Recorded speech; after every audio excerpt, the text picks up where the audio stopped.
Lex is going next. It's betrothed to a lead. To a lead, Sanger's true. And the pride of his sexes. All his sexes to be next. At the feast on the green. On the green, only show. And the pride of his sexes. All his sexes to be next. At the feast on the green. On the green, only show. We love, we dance, we cry and sound. Forget your bells, for joys of love, for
about it. Do not fear. I too have loved, but that was long ago. Who is the object of your young affections? Hush, Mother! He is here! Our Reverend Vicar? Oh, pity me! My heart is almost broken! My child, be comforted.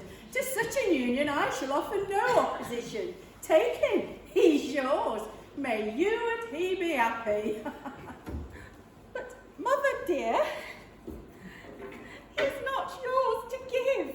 That's true indeed. He might object. He might. But come, take heart. I'll probe him on the subject. Be comforted. Leave this affair to me.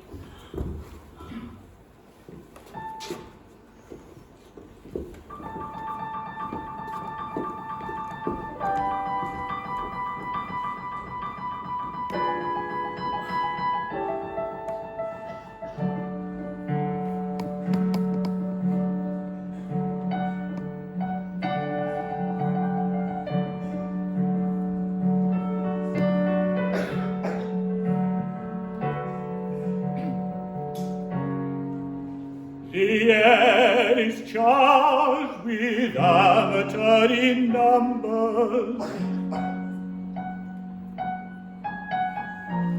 Soft madrigals and dreamy lovers' lays.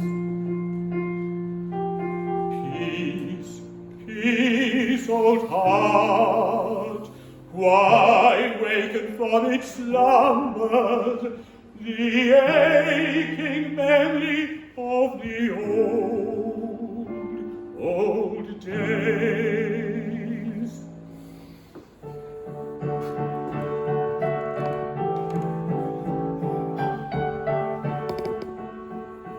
Time was when love and I were well acquainted.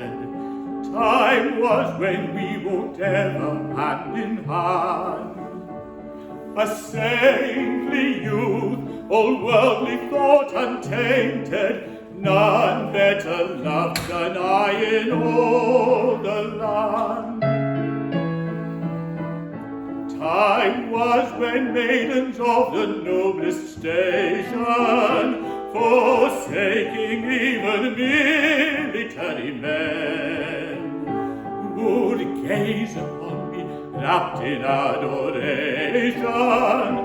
On me, on me, I was a fair young curate then.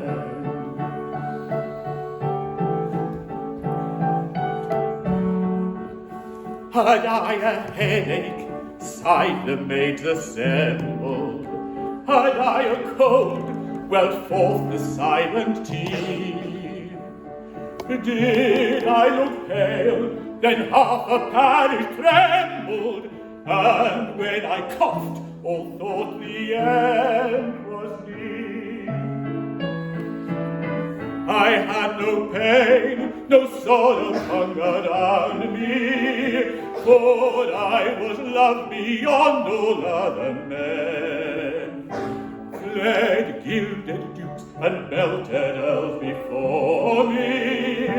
On me, on me, I was a pale young curate then.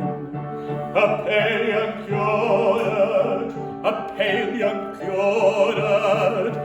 On me, I was a pale young curate then.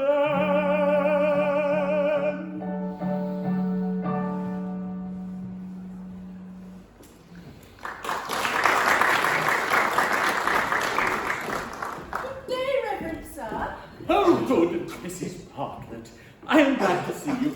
And your little daughter Constance Rice is quite a little woman, I declare. Oh, Mother, I cannot speak to him. Yes, Reverend Sir, she is nearly 18, and as good a girl as ever stepped. Ah, sir, I'm afraid I shall soon lose her.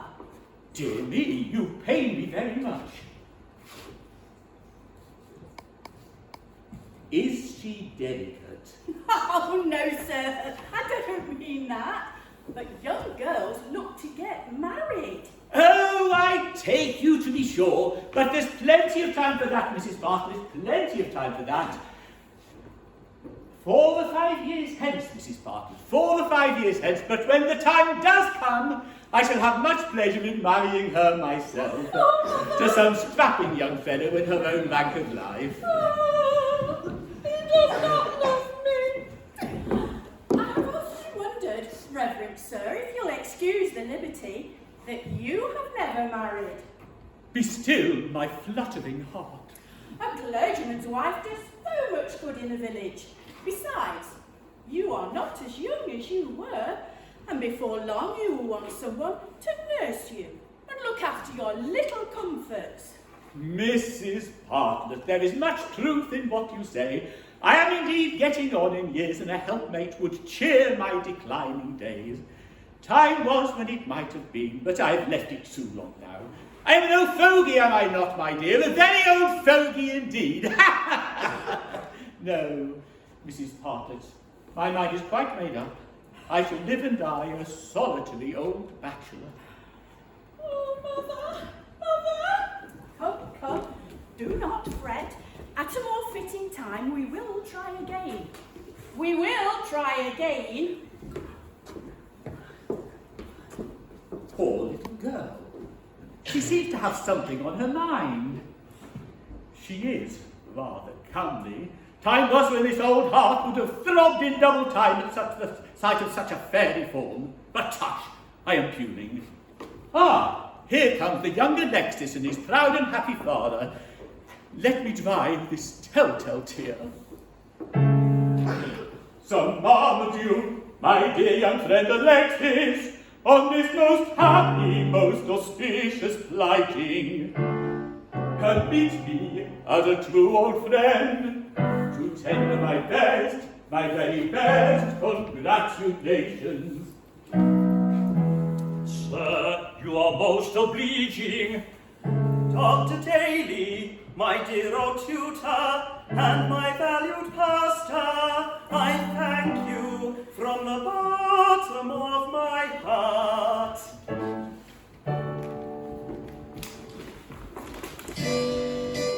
May fortune bless you. May the middle distance of your young life be pleasant as the foreground, the joyous foreground.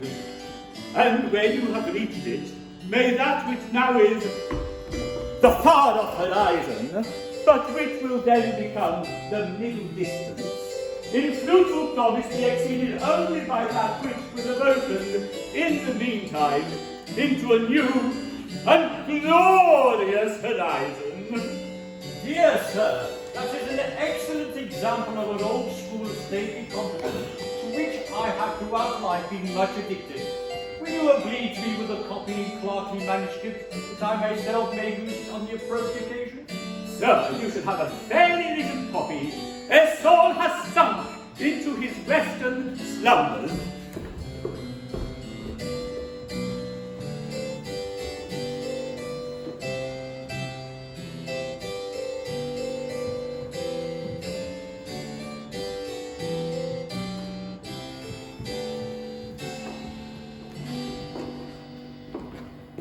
Come, my son. Your fiancé will be here in 5 minutes. Come on, rouse yourself to receive her. Oh, rapture! Yes, you're a very fortunate fellow. I will not disguise from you that this union with the house of Saint-Jean realizes my fondest wishes. She is rich, and she comes from a sufficiently old family, for she is the 7,037th in direct descendants to Helen of Troy. True, there was a blot on that escutcheon at that family, that affair with Paris. But where is there a family other than my own where there are no flaws? You're a lucky fellow, sir, a very lucky fellow. Father, I'm willing over with limpid joy. No sickly taint of sorrow overlies the lucid lake of liquid love, upon which Aline and I are to float hand in hand into eternity. Alexis, your desire for this young lady, you do not speak so, openly. You're always singing ballads in praise of her beauty, and you expect the very minions that wait behind your chair to chorus your ecstasies. It's not delicate, sir. But father, a man who loves as I love... Pooh, sir. 30 years ago, I madly loved your future mother-in-law, the Lady Sangleshaw, and I have reason to believe that she returned my love. But were we guilty of the delicacy of rushing into each other's arms, exclaiming, "Oh, my adored one, beloved boy," ecstatic rapture, unmingled joy, which seems to be the modern fashion of love-making? No, madam, I trust you are in enjoyment of good health. Sir, you are vastly polite, and so forth. Much more delicate, much more respectable. But see Aline approaches, let us retire that she may compose herself for the interesting ceremony which she's to play such important a part. Oh, rapture! Ecstatic bliss! Stupid boy.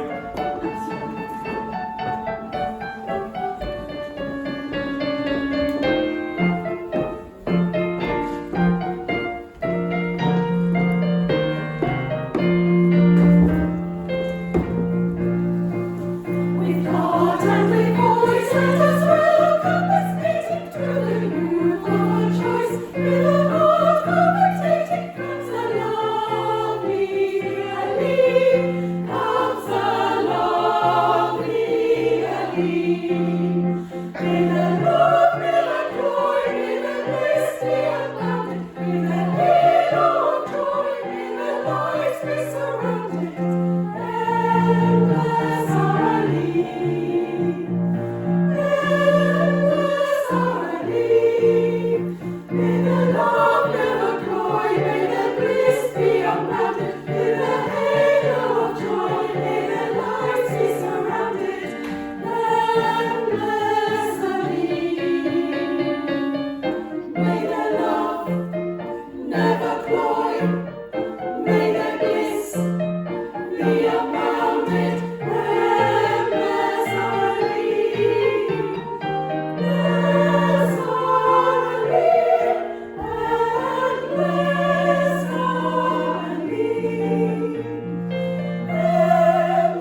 tear that dims this aged eye.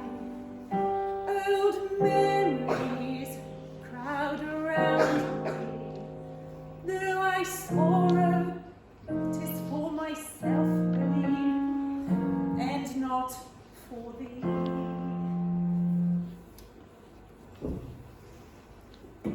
As days gone by, these eyes were bright, this bosom fair, these cheeks were rosy, this faded brow was snowy white, these lips were fresh as new-put posies. My girlish love he never guessed until the day when we were parted. I treasured it within my breast and lived alone and broken-hearted.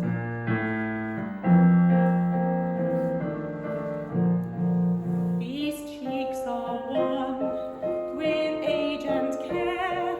These weary eyes have done their duty, as white as snow, almost my hair, and faded all my girlish beauty. I see my every charm depart, but memory's chain I cannot sever. For within my poor old heart the fire of love burns bright as ever.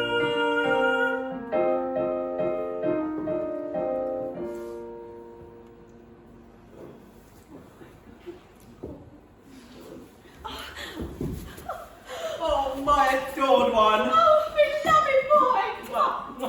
Ecstatic rapture! Unmingled joy!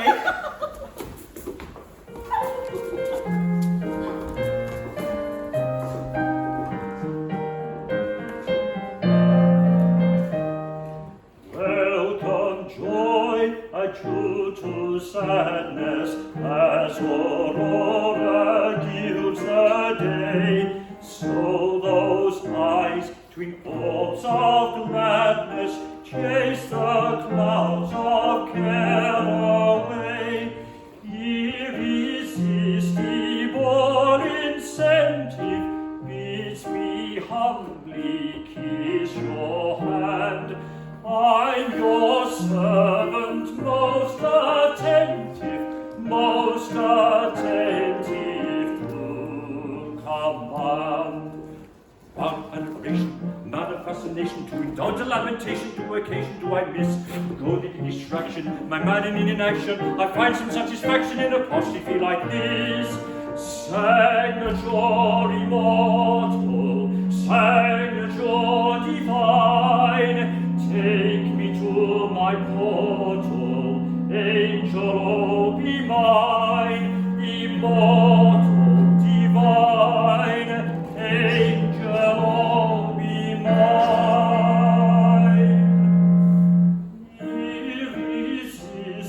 Irresistible incentive bids me humbly kiss your hand. I'm your servant, most attentive to command.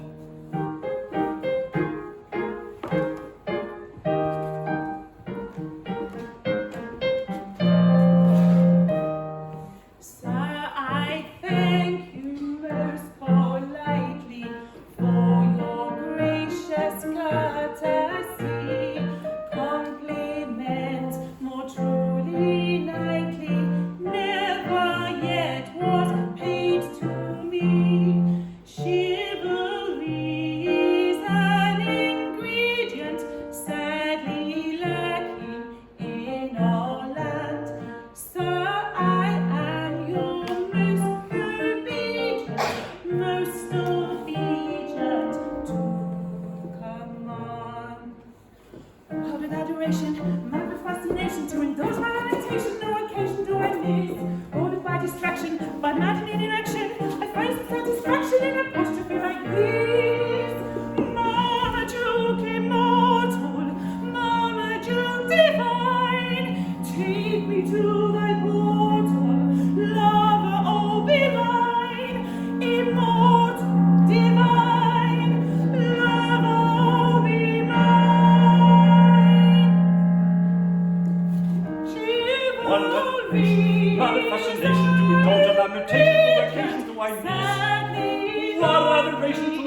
lamentation to occasion do I miss. I'm your servant, most attentive, most attentive. Come on. One adoration is a bad fascination, to indulge a lamentation, no occasion do I miss. You're most obedient. You're most obedient to command.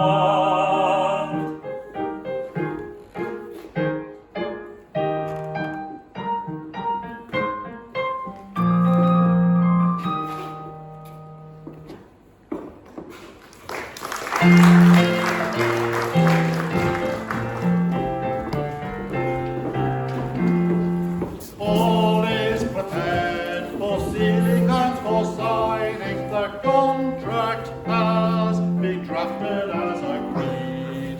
All is prepared for sealing and for signing. The contract has been drafted as agreed. Approach the table, O ye lovers dining with hand and seal. Now execute the deed. Approach the table, O ye lovers dining with hand and seal. Now execute the deed. I deliver it as my act and deed. I deliver it as my act and deed. Seal and sign without a quivering, then to seal proceed. They deliver it as their act and deed. They deliver it as their act.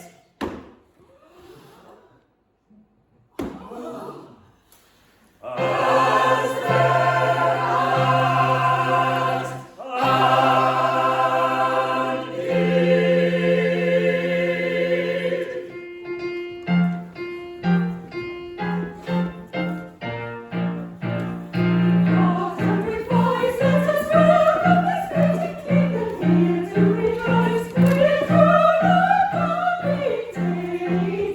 With honor, with glory, Christmas welcome. With meditating, here to rejoice, and here to rejoice. Alas is the brave, and the lovely.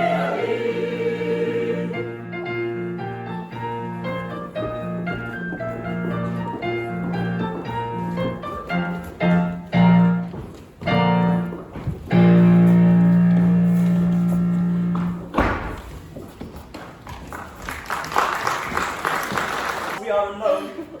My darling, you are now irrevocably betrothed to me. Are you not very, very happy? Oh, Alexis, can you doubt it? Do I not love you beyond all on earth? And am I not beloved in return?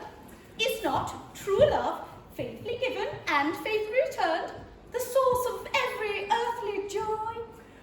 Of that there can be no doubt. Oh, that the world could be persuaded of that maxim.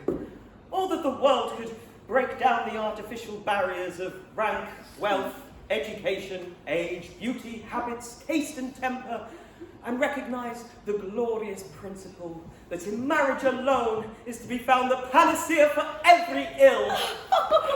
Continue to preach that sweet doctrine and you will succeed, oh evangel of true happiness. I hope so, but as yet the cause progresses slowly. Still, I have found some converts to the principle that men and women should be coupled in matrimony without distinction of rank. I have lectured on the subject at the Mechanics Institutes, and the mechanics were unanimous in favour of my views. I have preached in workshops, beer shops, and lunatic asylums, and have been received with enthusiasm.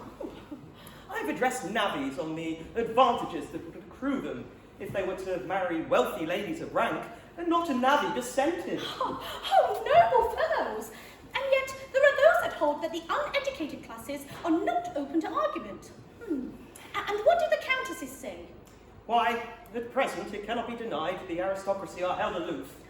The working man is the true intelligence, after all. He is a noble creature when he is quite sober. Yes, Aline, true happiness comes of true love, and true love should be free from external influences. It should live upon itself and by itself. In itself, love should live for love alone.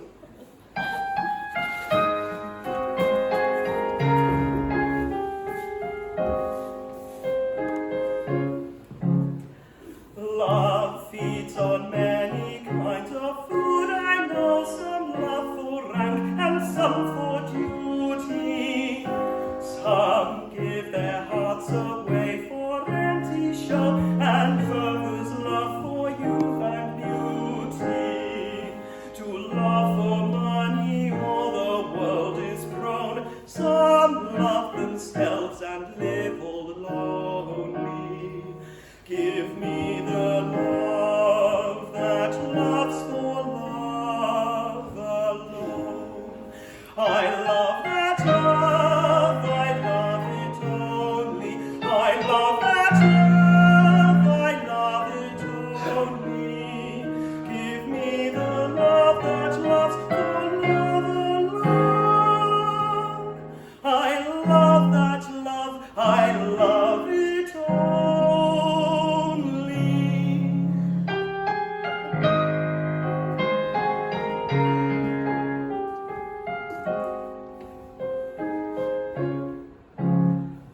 What man for any other joy can thirst, whose loving wife adores him duly? Want, misery, and care may do them worse, if loving woman loves you truly.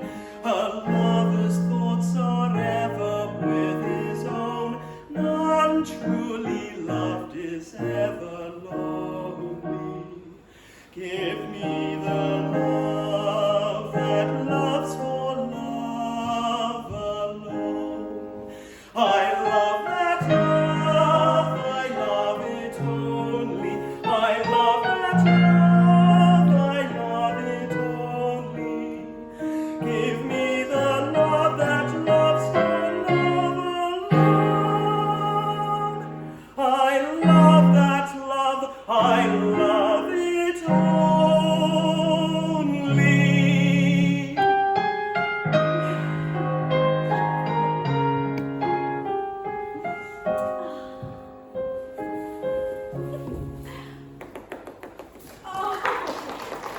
Alexis, those are noble principles.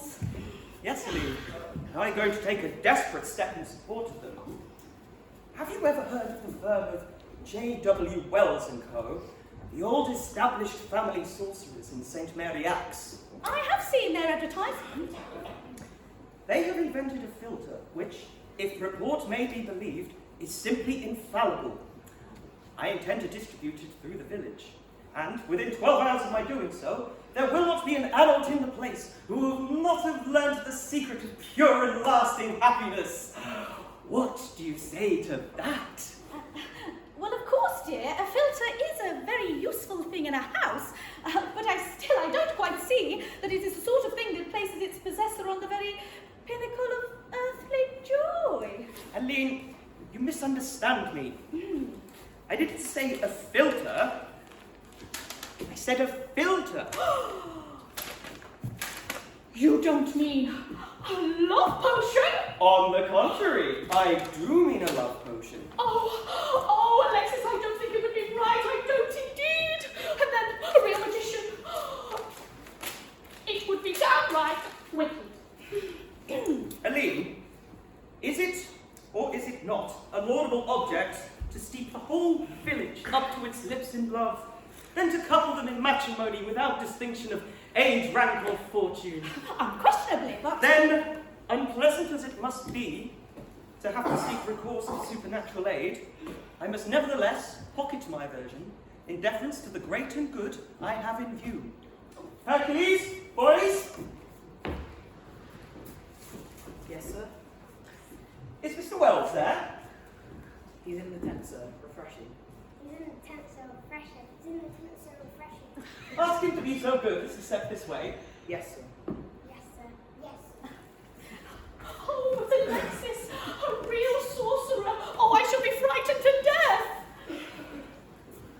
trust my Aline will not yield to fear while the strong right arm of her Alexis is here to protect her. It's nonsense, dear, to talk of you protecting me with your strong right arm in facing the fact that this family sorcerer could change you into a guinea pig before you could turn round. He could change you into a guinea pig, no doubt. But it is most unlikely that he would take such a liberty. It's a most respectable firm, and I'm sure he would never be guilty of so untradesmanlike an act. Mr. Wells, sir. Good day, sir. Good day. I believe you are a sorcerer. Yes, sir. We practice necromancy in all of its branches.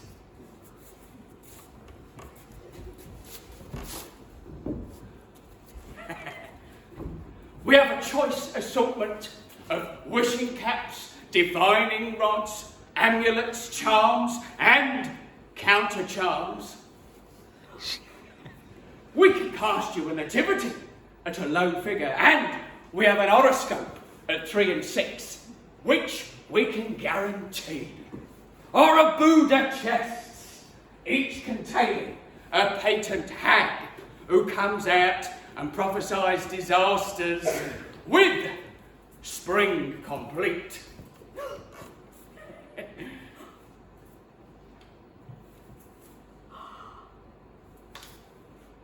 Oh, highly recommended. Our Aladdin lamps are very chaste, and our prophetic tablets for telling everything from a change in ministry to a rise in SpaceX are highly recommended. Our penny curse, the cheapest in the trade, is considered infallible. We have some superior blessings, but they're very little asked for. We've only sold one since Christmas to a gentleman who bought it to send to his mother-in-law, but it turned out that he was afflicted in the end. So it was returned to us on our hands. But I'll tell you this, our sale of penny curses is tremendous, especially on Saturday nights. We can't turn them out fast enough.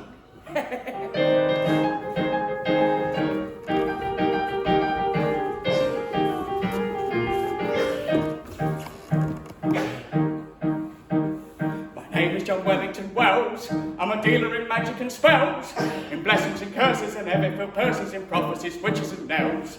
If you want a proud foe to make tracks, if you'd melt a rich uncle with wax, you've got to look in on the resident gin number 77 reacts. With a first-rate assortment of magic, and for raising a posthumous shade, with effects that are comic or tragic, there's no cheaper as the trade. La filter with quantities of it, and for knowledge if anyone burns, we're keeping a very small profit, a prophet who brings us unbounded returns. For it can prophesy with a wink of his eye, pick with security, into futurity, sum up a history, clear up a mystery, cue a proclivity for a nativity, for a nativity. Here's answers oracular, bogey spectacular, tetrapods magical, mirrors are magical, facts astronomical, solemn or comical, and if you want it, he makes a reduction in taking a quantity. Oh! My name is John Wellington Wells. I'm a dealer in magic and spells, and you've got to look in on the resident gin number 70 Simeriacs.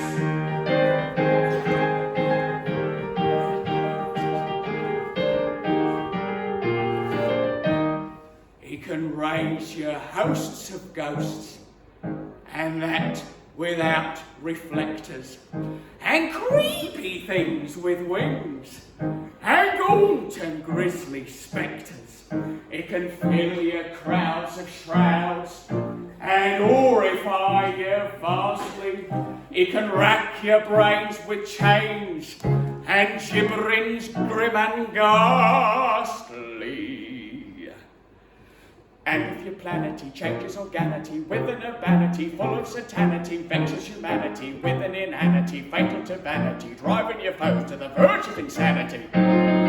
barbaric tautology, demonology, electrobiology, mystic nosology, spirit philology, hypos astrology, such as his knowledge isn't a man to require an apology. Oh, my name is John Wellington Wells.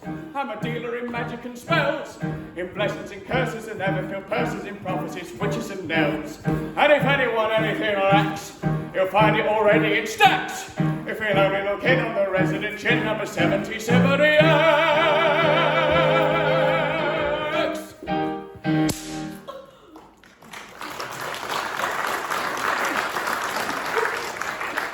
I have sent for you to consult you on a very important matter. I believe you advertise a patent oxyhydrogen love at first sight filter. Sir, it is our leading article.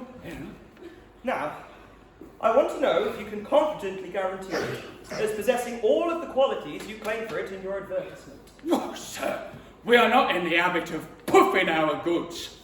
Ours is an old established family house with large family connections. Every assurance laid out in that advertisement is fully realised. Oh, Alexis, don't offend him. He'll turn us into something dreadful. I know he will. I am anxious, from purely philanthropical motives, to distribute this filter secretly among the inhabitants of this village. I shall, of course, require a quantity. How do you sell it? Oh, well, in taking a quantity, sir, we strongly advise you taking it into the wood and drawing it off as you would happen to want it. We have it in 4.5 and 9-gallon casks. Also in pipes and hogsheads for laying down. We don't want anything laid down. And we deduct 10% for prompt cash. I should mention that I'm a Tesco Club card holder. Well, in that case, we deduct 25% and you get a meal deal. Aline, the villagers will assemble to carouse in just a few minutes. Go and fetch the teapot. Alexis! My dear, you must obey me if you please. Go and fetch the teapot.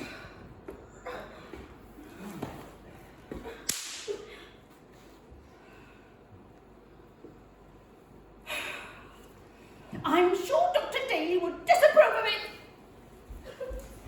And how soon does it take effect? Or in 12 hours.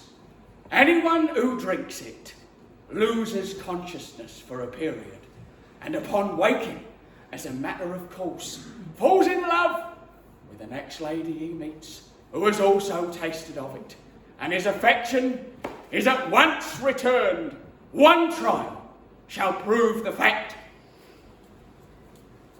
Good then. Mr. Wells, I shall feel obliged to you if you would at once pour as much filter into this teapot as would suffice to affect the whole village.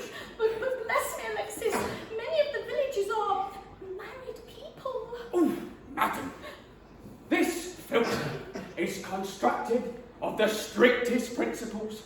Upon married people, it has no effect whatsoever. But do you think you have nerve enough to carry you through the fearful ordeal? In the good cause, I fear nothing. Very good. Then we will proceed at once to the incantation.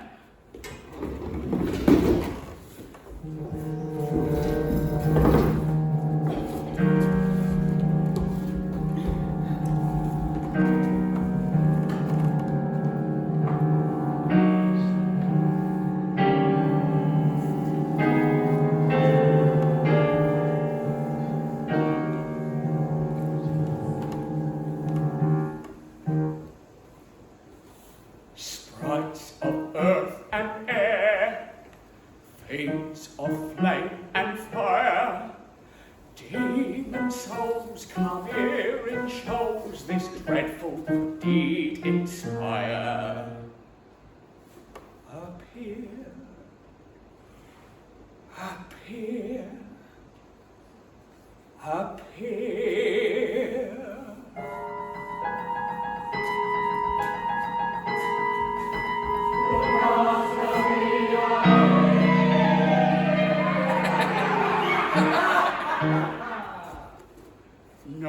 darksome hags of night, imps of deadly shade, pallid ghosts arrive in hosts and lend me all your aid.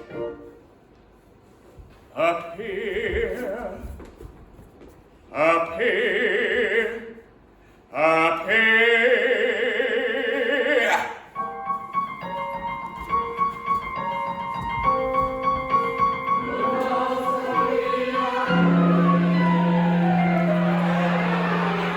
Hark, hark, they assemble, these feet of the night. Alexis, I tremble, seek safety in flight. Let us fly to a far-off land where peace and plenty dwell, where the sky of the silver strand is echoed in every shell. To joys that land would give, on the wings of love we'll fly, in innocence there to live, in innocence there to die, in innocence there to live, there to die, to live and die. Too late, too late. It may not be.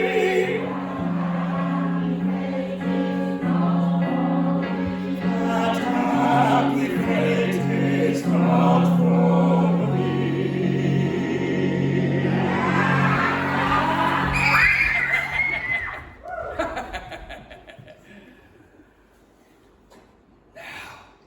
Shriveled hags, your poison bags, discharge your loathsome loads.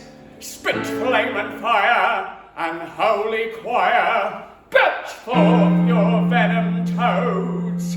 Ye demons fell, with yelp and yell, shed curses far afield.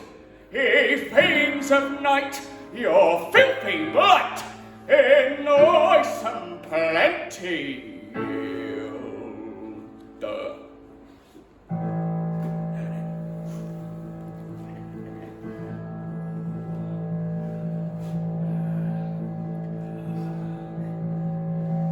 Number one.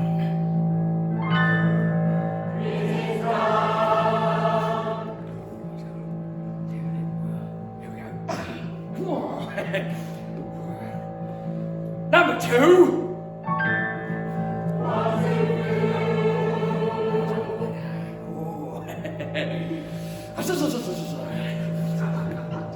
Number three.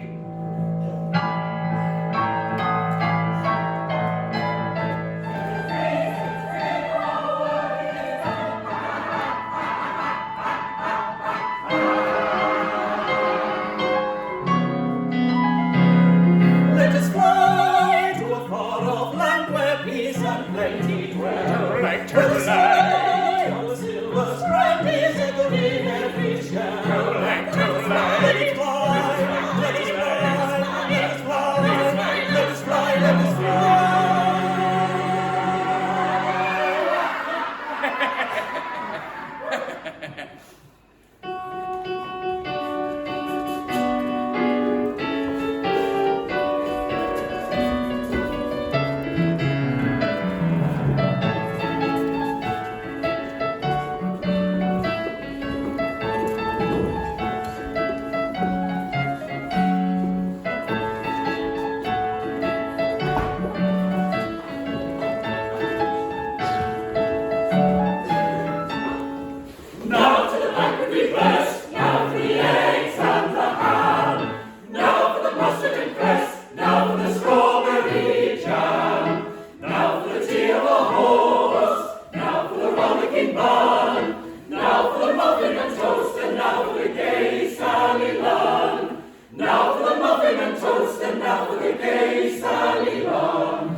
happy all, the feast is spread before ye.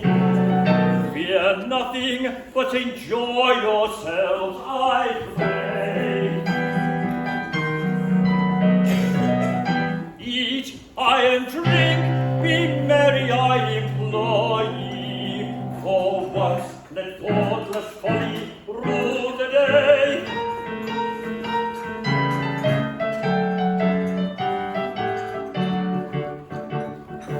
Eat, drink, and be gay, banish all worry and sorrow, laugh gaily today, weep if you're sorry tomorrow. Come, pass the cup round, I will go bear for the liquor, it's strong, I'll be bound, for it was brewed by the vicar. It's strong, I'll be bound, for it was brewed by the vicar. Once a morning as he, at brewing a jorum of tea, a Christian jorum of tea.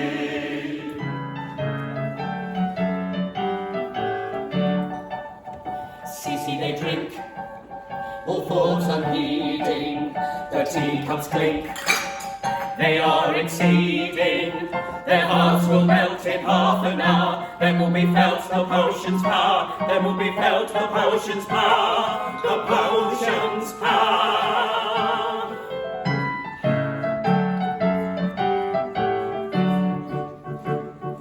Pain, trouble, and care, misery, heartache, and worry, quick, out of your lair, get you gone in a hurry. Toil, sorrow, or plot, fly away quicker and quicker.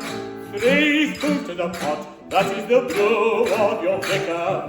3 spoons to the pot, that is the brew of your vicar. Not so cunning as he, at brewing a jorum of tea, a Christian jorum of tea.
Oh, marvelous illusion, oh, terrible surprise!